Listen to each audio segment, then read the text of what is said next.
Le Tai Chi Chuan consiste essentiellement à travailler systématiquement le Qi dans le corps. Le Qi, c'est un fluide qui circule dans le corps humain. Il est à la fois énergie nourricière, base de la santé, source des forces et de la puissance en arts martiaux, surtout arts martiaux de l'école interne. Le Qi, c'est enfin énergie vitale, ou même carburant de la vie. Et selon la philosophie chinoise, tout procède du Qi dans l'univers.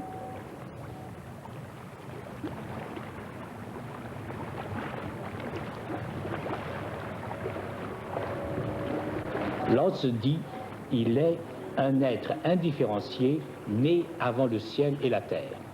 Il circule partout sans jamais s'arrêter.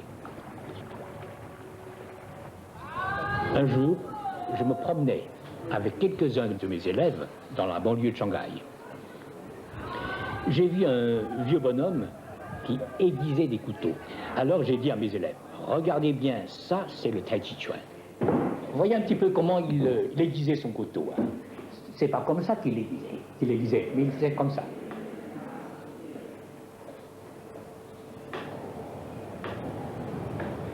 Les yeux mi-clos. Donc c'est le Tao dans son boulot. Maître Gu, qu'est-ce que c'est le Tao? Qu'est-ce que le Tao? C'est une question qui ne se pose pas. Lao Tzu n'a-t-il pas dit dans son chapitre 1,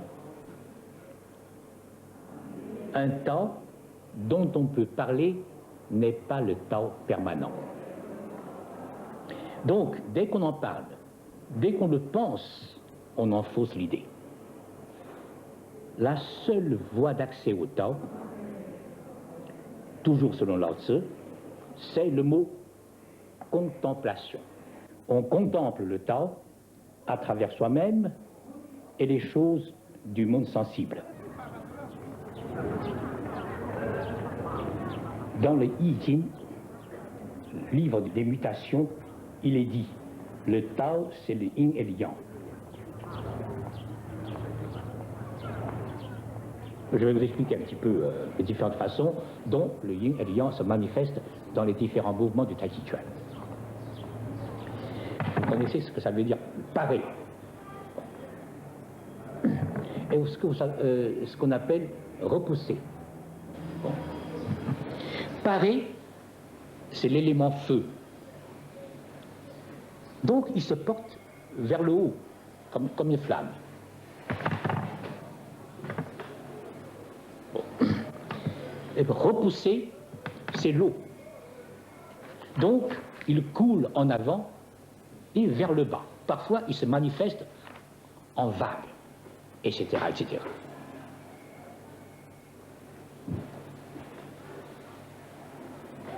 Voyez? Et dans chacun de ces mouvements, le yin et yang joue toujours. Et chaque mouvement comporte deux phases, déploiement et repliement. Dans le déploiement se manifeste le yang. Il y a accumulation de l'énergie. Et dans le repliement, où se manifeste le yin, il y a restitution de l'énergie. Le premier, c'est la tension. Le second, c'est la détente.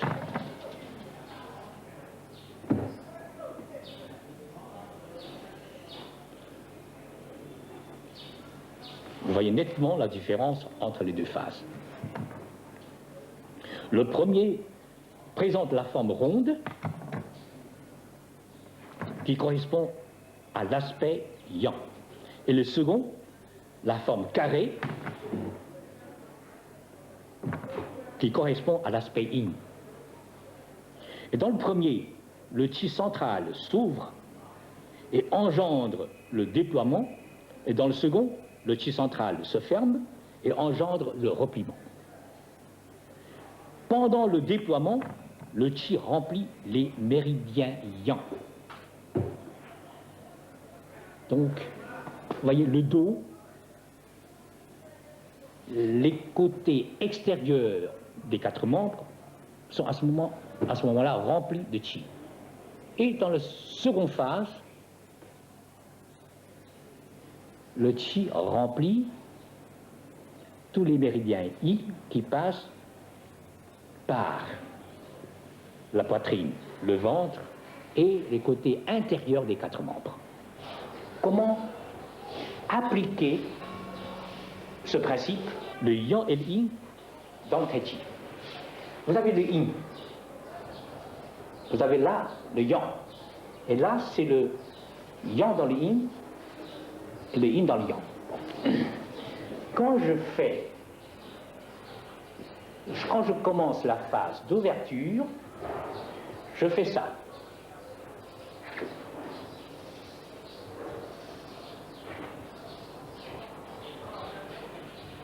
Le début du yang se développe jusqu'à son apogée, vous voyez.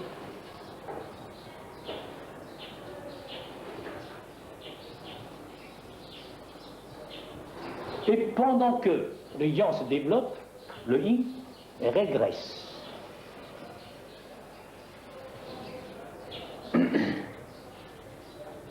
Bon, maintenant, le yin commence à se développer pendant que le yang diminue. Mais attention, que signifient ces 2 points dans ces mouvements? Je ne fais pas tout de suite comme ça, mais je fais quelque chose en avant de reculer. Donc il y a toujours quelque chose qui me retient. C'est ça, le yin dans le yang. Et quand j'arrive là, je ne fais pas tout de suite un mouvement comme ça, mais un mouvement en arrière qui me retient. Ça, c'est le yang dans le yin, qui maintient l'équilibre, si vous voulez, de votre mouvement. Si, après de longues années de travail, on parvient à capter les mouvements naturels de son chi dans son corps, on s'apercevra que les mouvements circulaires, si vous voulez, ces circuits décrits par son chi, s'amenuisent, se réduisent petit à petit. Regardez, hein, au début c'est ça. Bon.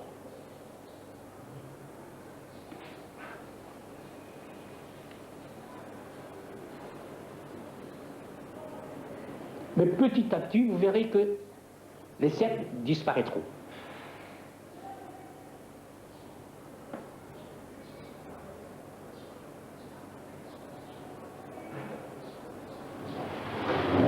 Et le chi, à ce moment-là, tournera sur lui-même. Et l'homme retrouve son centre. Ce n'est qu'alors que l'on peut parler du oui, du non-agir. Un thème très très important du taoïsme. Lao Tzu a dit, par l'étude, on augmente chaque jour.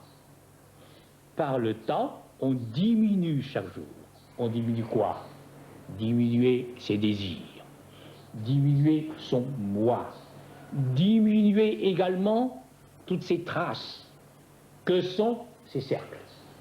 Et de diminution en diminution, on arrive finalement au voué ou non-agir.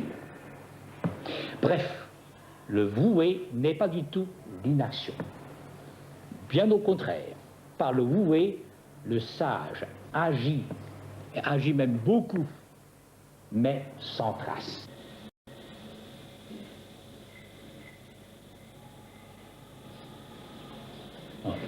Il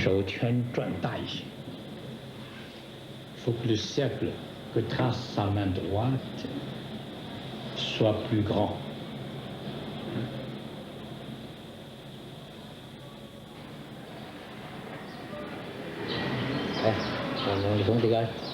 你从那个云手开始，从云手结束开始。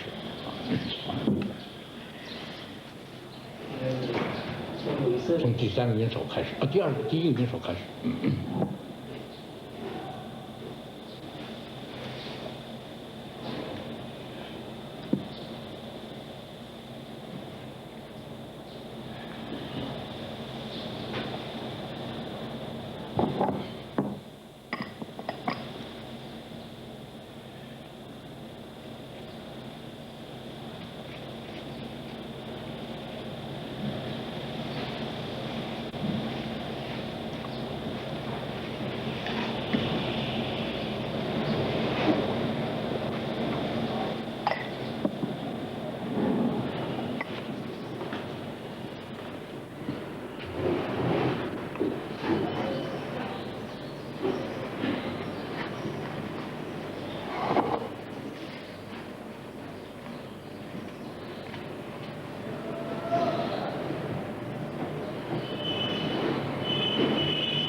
好，停吧。Arrête-toi là.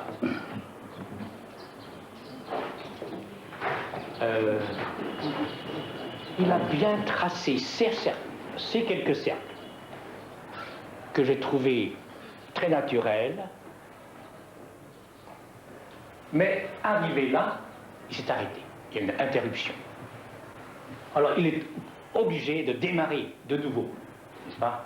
Donc je lui ai dit de faire ça.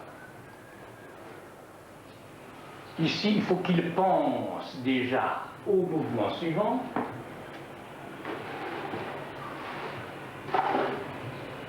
Et ça devient continu.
最后一段有几个圈子啊，不是顶好，而且时间不太对头。我试试啊。Il y a quelques cercles dans la dernière partie qui n'ont pas été bien tracés ni au moment opportun.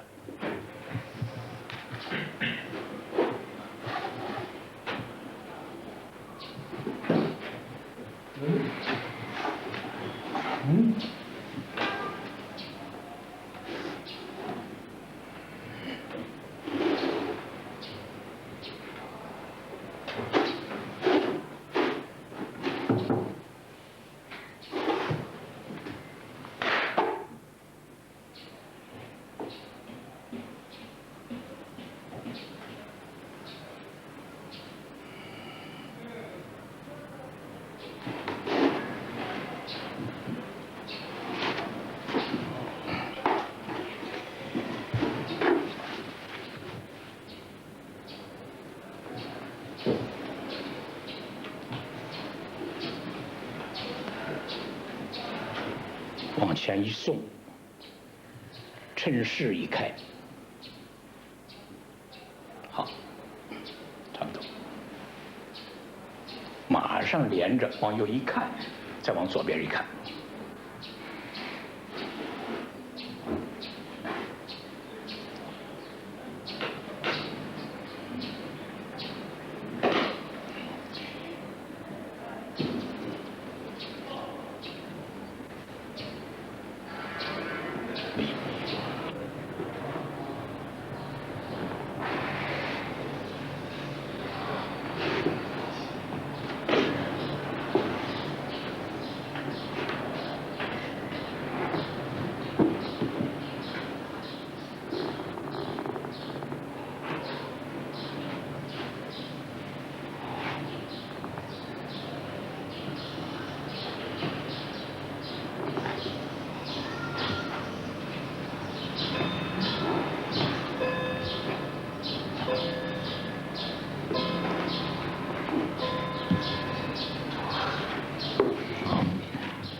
Le taoïsme fait le plus grand éloge de l'enfant-son, du petit bébé. Lao Tzu a dit « L'enfant-son a les os ténus et les muscles souples. Son énergie vitale est à son comble. Il connaît l'harmonie parfaite. Le bébé a le chi plein le corps et le shen, ou si vous voulez la puissance spirituelle, en parfait état. » Les taoïstes disent que l'homme doit se parfaire pour redevenir enfant, qui est le vrai visage de l'homme. Est-ce que vous avez vu les petits garçons et les petites filles chinois qui sont tellement beaux, hein? Évidemment, tous les garçons et toutes les filles du monde sont beaux, hein? Enfin, puisqu'on est en Chine actuellement, donc je parle surtout des petits-enfants chinois. Bien. Je vais vous dire quelques mots sur la première allégorie du chapitre 3 du Chuang-Tzu, qui est utilisée dans les manuels d'enseignement scolaire en Chine. Je vais d'abord vous lire ce passage. Quand le boucher du prince Wenhui dépeçait, ses mains empoignaient l'animal. Il le poussait de l'épaule. Et les pieds rivés au sol, il le maintenait des genoux. Il enfonçait son couteau avec un tel rythme musical qui rejoignait parfaitement celui des célèbres musiques qu'on jouait pendant la danse du bosquet des mûriers et le rendez-vous des têtes au plumage. Bravo, s'écrie le prince, mais comment ton art peut-il atteindre un tel degré? Alors le boucher dépose son couteau et dit: Prince, ce que j'aime, c'est le temps, et j'ai déjà dépassé le domaine de l'art.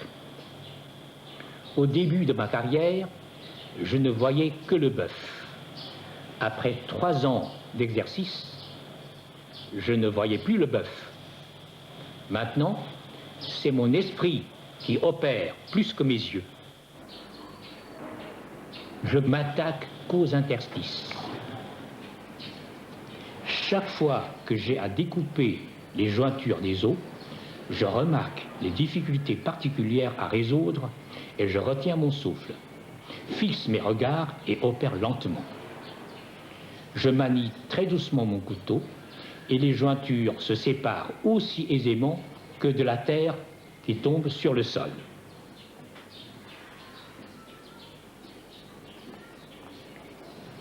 Je retire mon couteau et me relève.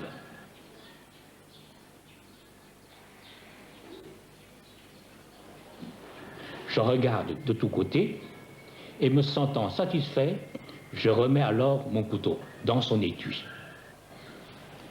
De même, dans la pratique du Tai Chi Chuan, le pratiquant, à la fin de son exercice, regarde aussi un petit peu autour de lui, mais ce n'est pas du tout par fierté, mais il en éprouve le besoin. Je vais te montrer ça.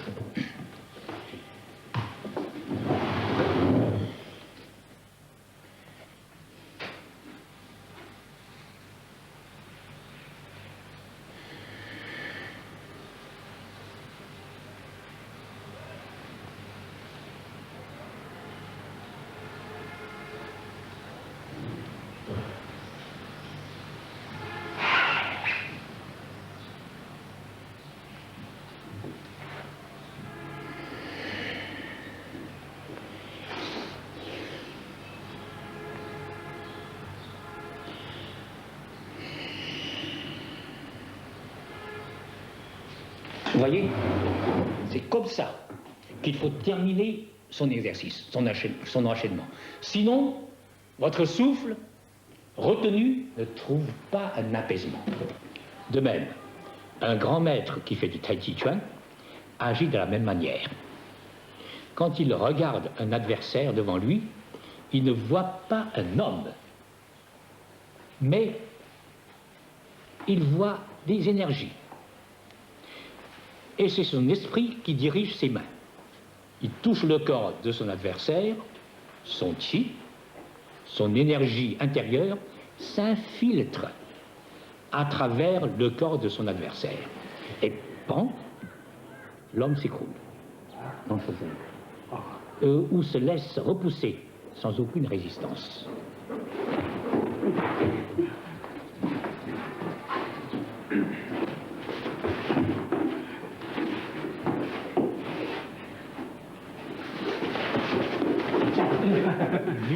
Vu que leurs énergies intérieures sont sensiblement égales, donc il est obligé de mobiliser ses forces physiques.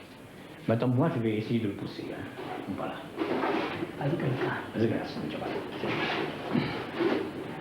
Voilà, ça c'est le couteau du boucher, là.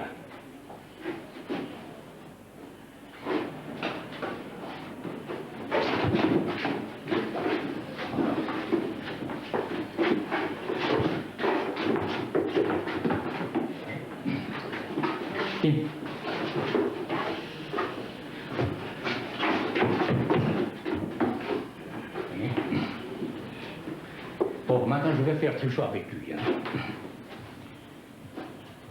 Je vais faire le parer d'abord, comme le feu. Bon.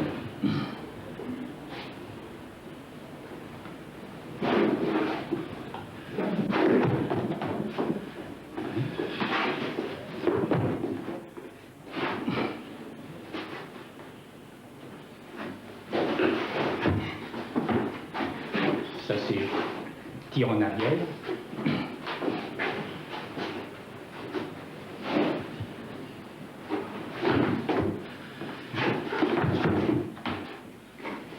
Ça c'est pressé en avant. Maintenant c'est de l'eau. Pousser, repousser.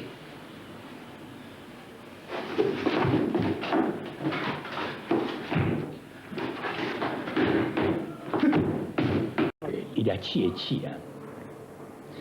Les êtres vivants ont tous leur chi. Les êtres inanimés également. Oui. Il existe des chi bénéfiques et des chi nocifs. Et il peut y avoir échange de chi entre les divers êtres. Je suis obligé maintenant de parler un petit peu de mon maître. Évidemment, mon maître n'est plus. Hein. Il est mort au début des années 60.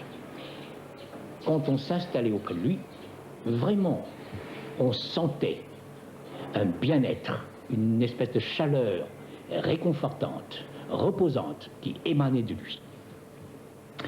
Et très souvent, les gens malins, moi y compris, disaient, hein, ben, dis donc, on est vidé aujourd'hui, hein, on est fatigué, ben, on va charger un petit peu les accumulateurs auprès du maître. Il arrivait à passer son chi dans le corps des autres pour guérir les maladies, sans une parole, dans le silence. Évidemment, vous savez bien que pour les taoïstes, un saint doit toujours agir d'une façon occulte, dans le silence.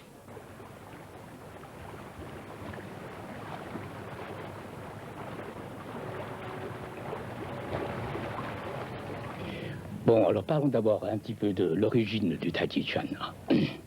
Il est peut-être assez difficile de faire la critique des sources du Tai Chi Chuan. Mais selon la légende, c'était un moine taoïste, Zhang Sanfeng, qui aurait vécu entre le XIIe et le XIIIe siècle sous la dynastie des Song, qui aurait créé cet art martial. Un jour, Zhang Sanfeng, de sa fenêtre, observa le combat entre une pie et un serpent. La pie cherchait à attaquer le serpent. Et le serpent, par ses mouvements curvilignes et sa grande souplesse, arrivait à vaincre la petite pie.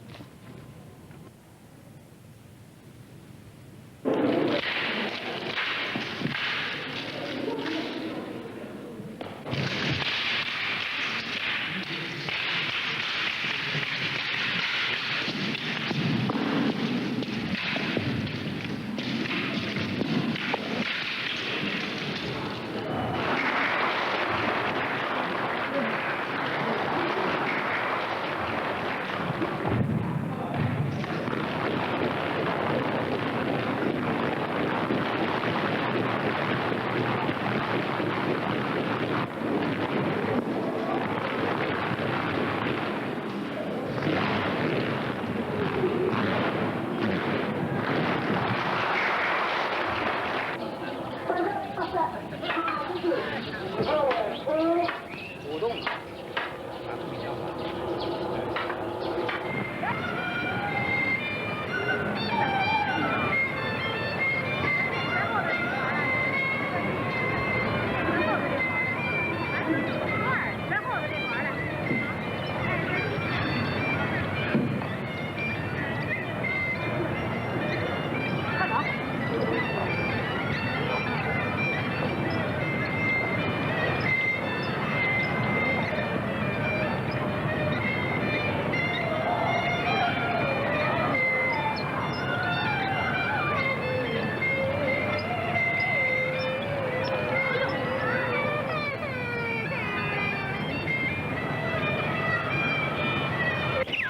Les écoles les plus connues actuellement en Chine, ce sont d'abord l'école Yang de Yang Chengfu et l'école Wu de Wu Jianquan et l'école Chen de la famille Chen de Chen Jiagou de la province du Henan. L'école Yang a cette particularité que les mouvements sont plus ouverts, plus étendus, et celle de Wu Jianquan présente donc des mouvements plus ramassés. Et c'est l'école Chen qui conserve le plus l'aspect martial. L'école Yang.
分脚，左右分脚。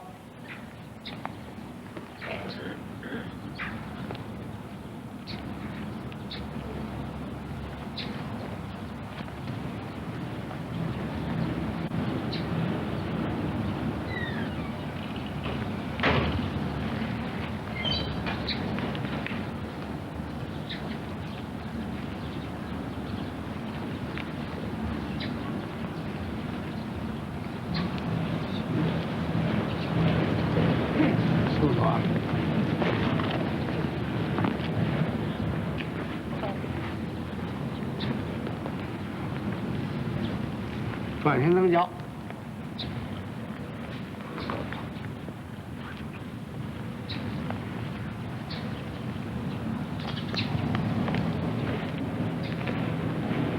再吹，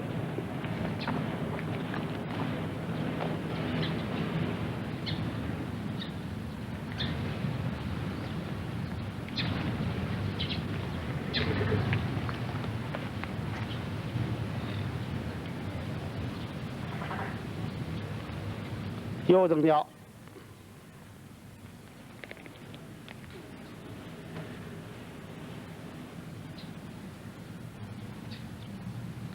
左右大虎式，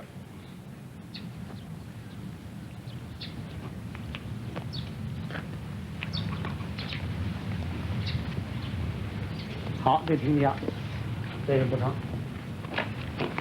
看啊，看清楚啊。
Vous savez, le Tai Chi Chuan n'est pas né seul, c'est le produit de l'ensemble de la civilisation chinoise.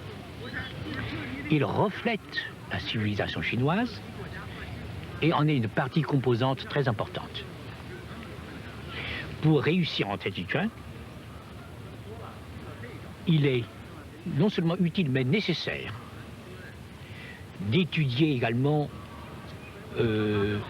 d'autres éléments de la culture chinoise, tels que la calligraphie, la poésie, la musique instrumentale, musique chantante, etc. Là, il y a lieu de trouver des liens communs, n'est-ce pas, entre toutes ces branches des arts et des sciences chinoises. Et puis, je voulais chercher un mot, hein, que j'ai de la peine à traduire en français, c'est le mot « Yi Jing ». Si vous voulez, c'est une vision lucide qui détermine le niveau de perception, l'état de conscience, si vous voulez, n'est-ce pas? Alors, si le Yi Jing de l'initié reste toujours le même, il est difficile pour lui de continuer de progresser quand il aura atteint un certain degré dans son cheminement spirituel. Donc, si vous pouvez élargir votre champ d'études, de contact avec d'autres éléments de la culture chinoise, eh bien, vous pourrez élever votre I Ching. Et vous pourrez également comprendre le Tai Chi Chuan, ce qu'on appelle comprendre par analogie.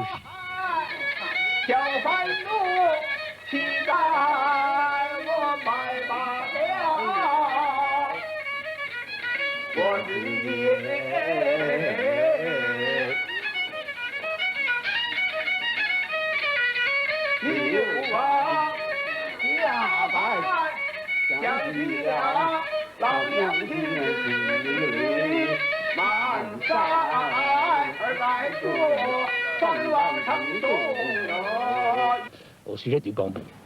Alors, vous connaissez sans doute Su Dongpo, ce grand poète du XIe siècle. 宁可食无肉，不可居无猪。无肉使人瘦，无猪使人俗。J'essaie de traduire ce poème en français. Hein. Je préfère manger sans viande plutôt que d'habiter sans bambou. Sans viande, on maigrit, mais sans bambou, on devient vulgaire. Évidemment, il n'y a pas que des bambous, il y a encore d'autres arbres qui sont aussi bons.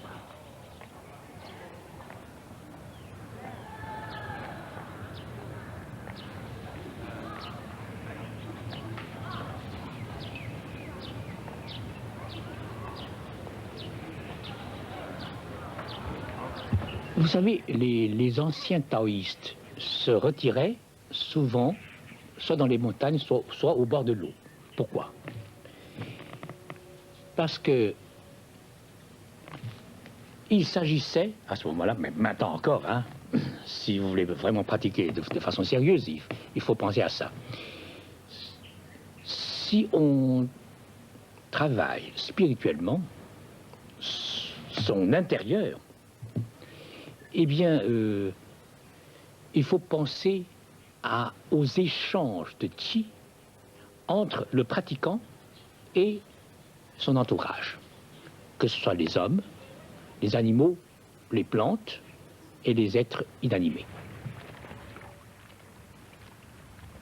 Dans les montagnes, on bénéficie d'un chi appelé chi de la terre. Le chi de la terre est particulièrement dense et puissant, et ce qui profite beaucoup aux pratiquants. Et au bord de l'eau, on bénéficie du chi de l'eau. On doit se blottir, pour ainsi dire, et comme ça, on perd le moins possible et on gagne le plus possible.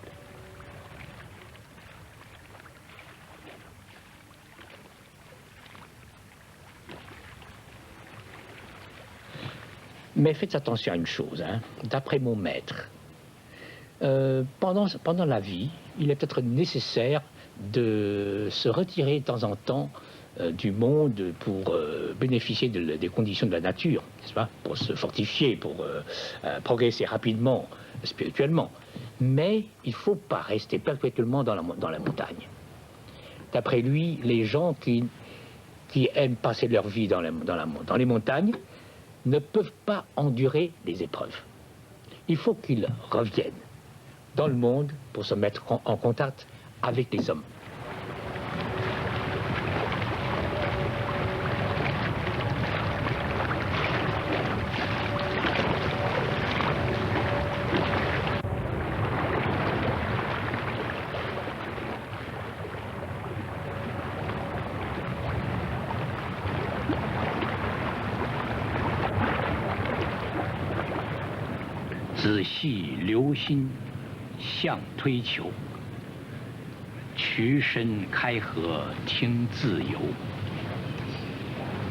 En concentrant mon attention, je m'applique à le rechercher. Pour le déploiement comme pour le repliement, pour l'ouverture comme pour la fermeture, je le laisse agir à sa guise. Alors rechercher quoi et laisser agir qui? Là, je me permets de vous révéler un petit secret, si vous voulez. Vous savez, quand on aura acquis la sensation de son chi, surtout le chi central, qui est dans le champ de cinabre, eh bien, petit à petit, on sentira nettement que ce chi augmente de volume et change de qualité. À un moment donné, ça devient liquide. Et ensuite, ça deviendra solide. Et, je dirais, l'homme du chi naîtra. C'est votre homme intérieur. C'est véritablement un homme fait du chi.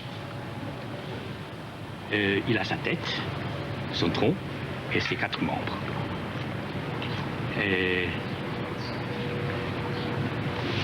Il faut laisser agir cet homme du chi une fois qu'il est né, qu'il est constitué.